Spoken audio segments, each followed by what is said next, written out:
Sound off with me, folks, on Morant and the Memphis Grizzlies coming into TD Garden and looking like a legit title contender, while the Celtics on the other side of the ball maybe suffered what some of us like to call a schedule loss. Listen, this was another game for the second time in as many nights that the Boston Celtics went down to the wire with a great team that came to TD Garden riding on a high wave, and the Celtics went down to the wire, nearly went 2 for 2 in those games. Friday night, they did it against the Milwaukee Bucks, who were 7-3 in their last 10 games. The Celtics came out on top. Again, went down to the wire. Now tonight, Morant and the Memphis Grizzlies, winners of 8 of 10 coming into this game, another game that goes down to the wire. And I'm actually surprised that it did go down to the wire. And we're going to talk a little bit about that as we get through this episode. So the first half of this game, very different from the second half of this game. The first half, it was all about Memphis. The Grizzlies were playing with more physicality. They were dictating the pace of the game. Like, this game was all about what they wanted to do.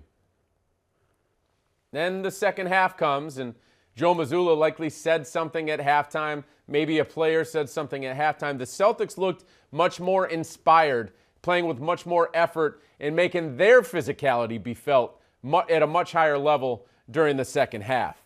But it still felt like it was an uphill battle for Boston all night. It just seemed like they just didn't really have it, and the Grizzlies did have it from the opening tip. Like, they were great tonight.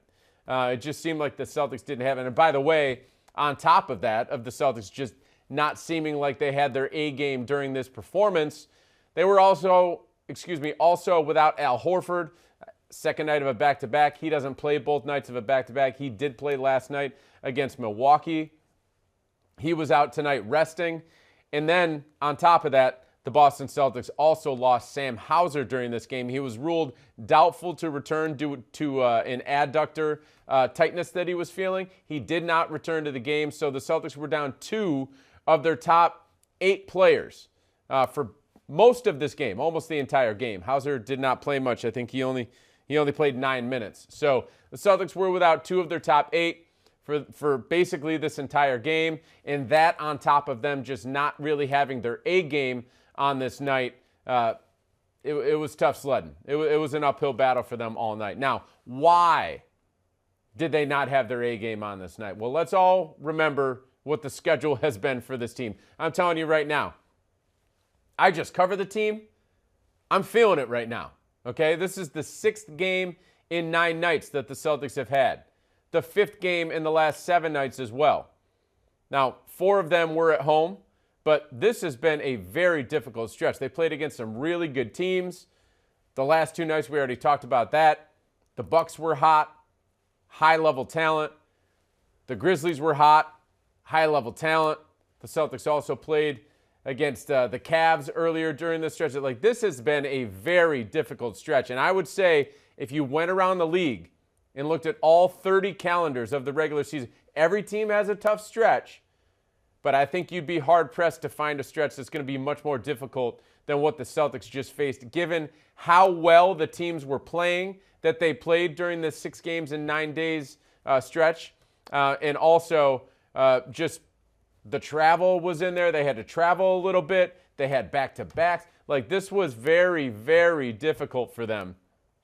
And like I said, I just think if you looked around the league at all 30 schedules, you might not find a more difficult 6 games in 9-day stretch in terms of who the Celtics were playing and then when they were playing them. Like, tonight, you're playing the Memphis Grizzlies, one of the fastest, most athletic teams in the league, on the 2nd night of a back-to-back, and on the 6th game in 9 nights. So I do think that there was a little bit of a schedule loss built in here. Now, that's not to say that the Celtics couldn't win this game, because as we've talked about, this did go down to the wire. So let's get into it. The second half resurgence, it was all about, in my opinion, when the Celtics went double bigs. And part of that was because Sam Hauser wasn't available. Joe Mazzulla wound up deciding, I'm going to throw Kristaps Porzingis out there along with Neemias Queta, 2 7-footers out on the court for them. And let's give Neemias Queta a lot of love for what he brought to the table during this game. Okay? He wound up playing 17 and a half minutes. No huge numbers, right? Like 5 points, 7 rebounds, only one block shot during that time period, but it was his impact. Like, he was very impactful on this game. And the thing that really impressed me when he was out there in these double big lineups, and you're playing against a super athletic team in the Memphis Grizzlies, he was defending guards at times, wings at times, sometimes bigs as well, but he was isolated on the perimeter time and time again, and he stayed in front of the guy who had the ball in his hands. And one of those times was actually against Ja Morant, who may be the most athletic person and player in the NBA. Happened, I believe it was during the third quarter, maybe it was the start of the fourth quarter, in the left corner, right in front of Memphis's bench. Morant got the ball, he pulled it back out, he waved all his teammates off. He's like, I got this 7-footer defending me. Like, he's not going to be able to keep me under wraps. Well, Neemias Queta wound up forcing a turnover. He stayed in front of Morant. Morant wound up dribbling right into him along the baseline, stepped out of bounds, and it was a turnover. So Neemias Queta was very impressive. Not perfect, but very impressive during this game of being able to contribute defensively when he was switched onto other guards, wings, not just the times when he was defending a center. So great job from him during this game. He was actually a +3 during this contest, one of only a few players on the entire Celtics roster who was a positive in the plus-minus category. So Joe Mazzulla goes double bigs. Most of the time, it was with Neemias Queta and Kristaps Porzingis, but then there was a very brief stretch where it wound up being Queta and Luke Kornet who are out on the court together. Now, that one didn't work quite as well. You're a little bit more limited offensively. You don't have that stretch ability of Kristaps Porzingis being able to be out on the three-point line. You also don't have his post-up game, so a little bit more limited offensively. Defensively, they did okay, but certainly I think that the first double big lineup with Porzingis and Queta was certainly much better. But that is what got the Celtics back into this game. They were down by as many as 14 points during this game, and I believe that was during the second half. So they made a nice run to get back into this game behind that double big lineup, behind a couple guys stepping up. Payton Pritchard played well. Kristaps played well additionally. And then Jaylen Brown had a little resurgence during the fourth quarter as well. He wound up with 22 points, and most of them were during the fourth quarter. I don't know the exact numbers. I can look them up right now, but 14 of those points were scored during the fourth. So right when the Celtics came out of the locker room and upped their physicality, went to that double big lineup, and then got some of their offensive players catching a little bit of a rhythm, they got back into this game, and they actually held a 4-point lead on multiple occasions. But then the Grizzlies answered back. They made big shot after big shot, and it all came down to not being able to get the key stops down the stretch during this game. It's the opposite of what happened Friday night. Boston got key stops time and time again during that tight game against the Milwaukee Bucks. During this game, they just couldn't get those stops. Now, they still had a shot during the final 20 seconds or so. Okay, they're down by 4. They force a jump ball. That's the second best thing you can do in that time period. Okay, they're down by 4, less than 20 seconds left, and Memphis had possession. There's 3 things that can happen. 1 is a turnover. That's the best thing that you can hope for. 2 is a jump ball. That's the second best thing. 3 is you foul, send them to the line, and see what happens. So the Celtics got the second best thing that could have possibly happened in that moment to occur. That was with 17.6 seconds left. It's Porzingis, jump ball against Jaren Jackson Jr. So the 2 guys who opened the game at the center of the court, they wound up jumping it up at the free throw line down at Memphis's end. Now, Celtics down by 4. If they get possession and score at that point, you've got a game, especially if you score quickly.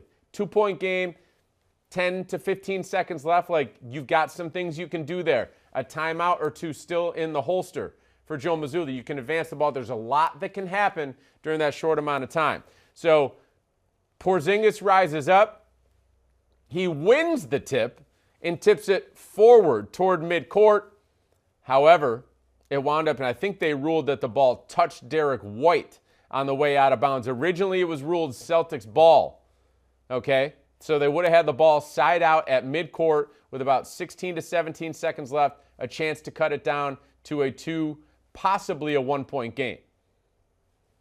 Well, Memphis called for a timeout. They wound up challenging, and they overruled it. The ball did wind up touching Derek White, is what they said when the ball went out of bounds. So it was Memphis's ball, and that pretty much put the kibosh on Boston's possible comeback bid during the final seconds. But this was a great game. It was physical. I'm actually impressed that the Celtics were able to take this down to the wire while missing 2 of their top 8 and while playing for the 6th time in 9 nights.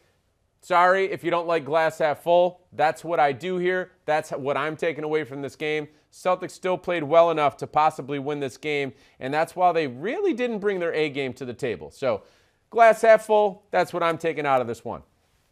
All right, let's dive into some fan comments. We've got 3 of them to take tonight. First up, we've got ACS86er with a comment on the Celtics versus Jaren Jackson Jr. tonight. Jackson was outstanding during this game. Next up, we've got Jim Anderson on what was Boston's Achilles heel during this contest. I avoided talking about that up front. We're going to talk about it here. And then lastly, we've got Norjask on what he's thinking, or she, about the Grizzlies after this game. All right, so let's dive in. Here's the first one coming up from ACS86er. All right, ACS86er says Jackson wouldn't have gone off on Horford. All right, as we spoke about already, Al Horford did not play in this game. It was the second night of a back-to-back. The Celtics chose to play him on the first night of a back-to-back against Giannis Antetokounmpo, and by the way, that mattered. The Celtics would not have won that game without Al Horford out on the court. Now, some might argue that they would have won this game if they did have Al Horford out on the court, and I would be one of those people who would agree with that. Just as ACS86er is saying right here. Why? Why? Because Jaren Jackson Jr. had himself a hell of a night, okay? Finishes this game with 27 points, also grabs 9 rebounds, blocks 4 shots. He was great, like incredibly impactful. By the way, he also had 3 steals. Like he was everywhere. Great top to bottom, every which way that you could ask from him. And in particular, during the fourth quarter, surprisingly, he's not exactly their number 1 option offensively, but he's the guy who carried them on offense during the fourth quarter. 14 points on 6 of 9 shooting. It was like they just spread the court out and let Jaren Jackson Jr. go to work off the dribble. He was flicking these things up off the backboard, dropping them in, some very tough shots. Also got to the free throw line. It was only for 2 free throws during the fourth quarter, but that buoyed him throughout the first 3 quarters, getting to the free throw line. But, yeah, he was driving to the basket, laying the ball up, making some very difficult shots off the glass. And I think ACS86er thinks that Al Horford would have been the perfect remedy for that. Like, Al Horford is the perfect defender to put in there. He's smart. He's strong. He is strong as a bull, as you've been able to see when he's defending someone like Giannis Antetokounmpo, who can move Jason Tatum and other players on the team around like they're not even there. And those guys are strong. Like Jason Tatum is strong. Well, he's not able to move Al Horford like he's not even there. Okay, so I personally think that the agility and the strength and the smarts that Al Horford would have brought to the table during this game really would have made a significant impact. So not having him out there really opened the door for Jaren Jackson Jr. to drive to the basket, to make these plays, to get into the paint, and to finish around the basket against players who, like, there were times when Jaylen Brown was defending Jaren Jackson Jr. Jaren Jackson Jr. is a center. He might not be 7'3", but he's a center. He is a big body. Similar to Bam Adebayo, but even bigger. So when you've got Jaylen Brown trying to defend a big body like that, like, it's usually not going to work out well, especially if that offensive player is in a rhythm and finishing around the rim. So, yeah, truly, I very much agree. If Al Horford was able to play in this game, I think that would have made a significant difference, particularly at the defensive end against Jaren Jackson Jr. 27 points, 14 of them during the fourth quarter. He's the guy who led them to the win in the clutch, and I don't think that would have happened if our guy, Big Al, was out on the court during this game. All right, next up we've got Jim Anderson Also touching on Jaren Jackson Jr. in this comment, but we've got a lot more here as well. Jim Anderson says, geez, Memphis was downhill all night. Adjustments should have been made on Jackson in the fourth, who carried them to the win. After all that, the Celtics, missed too many free throws to close the gap. So let's start out with Memphis was downhill all night. Yes, indeed, they were. Like from the very start of this game, they asserted themselves. You were feeling it. The Celtics were feeling it. Boston was on its heels for the first half of that game. Make no mistake about it. And by the way, that's not a bad thing. Like, that happens in the NBA. You're going to be put on your heels. There's a lot of talent in this league. So Memphis came out. You got to give them credit. And they just made the Celtics feel them. And Boston was on its heels during the first half. Adjustments should have been made on Jackson. Like, I don't know what else the Celtics could have done. They didn't exactly have another Al Horford on the bench who was active that they could throw out there. Like, there's only so many options that you've got when you're missing two of your top 8, and one of them is probably the perfect defender to throw against Jaren Jackson Jr. So I'm just not sure what else they could have done in that situation. I thought they did all that they could. And then lastly, after all that, they missed too many free throws. Oh, my gosh. It was deflating to see all these missed free throws in this game. This is a Celtics team that can really shoot the ball at a high level. Pretty good from the free throw line. Not tonight. Not tonight. What were the final numbers? 19 of 28 from the free throw line. That is tough. It's tough to win in the NBA when you're playing against a really good team and you leave 9 points on the board. 3 of those points were during the fourth quarter that the Celtics missed fourth quarter free throws. So it is just like when the other team is playing at a high level, they're talented, and they're rested, you're not rested, and you're not playing at your top level, you've got to make your free throws. And the Celtics just didn't do that tonight. Okay, we can go down the list and mention some of the difficulties in this game. Everyone missed a free throw. Everyone that took one. Jaylen Brown missed one. Jason Tatum missed one. Kristaps Porzingis missed 2. Derek White, I apologize. You are not a part of that group. You went 2 for 2. But everyone else missed one. Jrue Holiday missed one. Payton Pritchard missed 2, shockingly. The guy's a 90% shooter from the free throw line. So is Jrue Holiday. Neemias Queta missed 1, and Luke Kornet missed 1. So everyone who went to the free throw line for the Celtics, outside of Derek White, who shot 2 for 2, missed a free throw. That's tough. That's tough. It's tough to win a game against a really good team that's rested when you're not playing well, you're not rested, and you don't make your free throws. So that came back to bite the Celtics tonight. Doesn't happen often for the Celtics. It's a good team from the free throw line. But tonight, that was tough. 19 of 28. That's a tough one to overcome. All right, here we go. Last comment of the night coming in from Norjask. And again, I hope I'm saying that correctly. They say, feels like Grizz has been pretty underrated this season. I thought this might happen after 5 and 7 days. Well, you say 5 and 7. Don't forget, this was 6 and 9. Okay, that's even worse when you add that in. 5 and 7 is tough, but 6 and 9, even more difficult. So, yeah, feels like the Grizz have been pretty underrated. Like, I'm telling you, man, I was sitting there in press row, and I'm watching this game, and I'm like, that team is dangerous. That team has everything you could want or need to compete for a championship. Mark my words right now. I'm not saying they're going to win the West. That team can win the West. That team absolutely can get to the NBA Finals.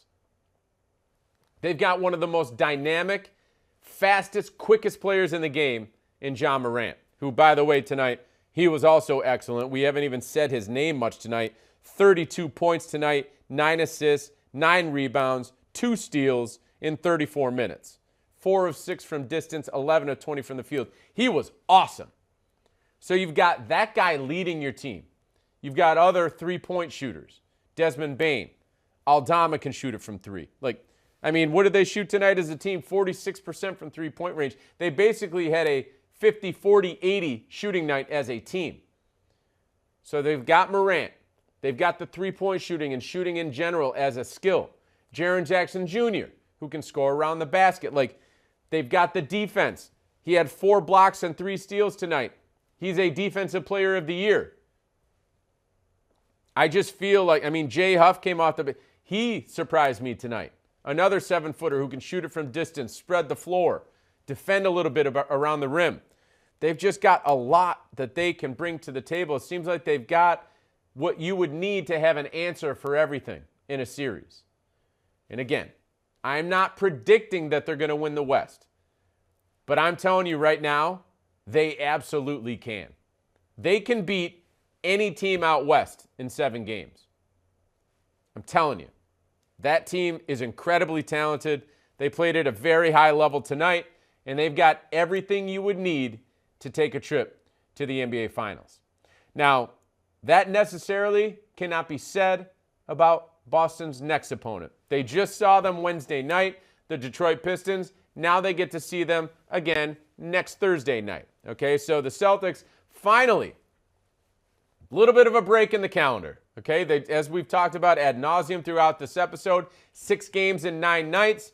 Well, now they don't have one for the next 4. They get 4 days off. Everyone gets to rest and recover. Hopefully that means that Sam Hauser will be back out there. As we said, he had adductor tightness tonight. He did not play after his first 9 minutes. He was ruled as doubtful to return. He did not wind up returning. So let's hope that this time off can get him back to 100%, can get the entire team back and rested. They did look a little bit drained tonight.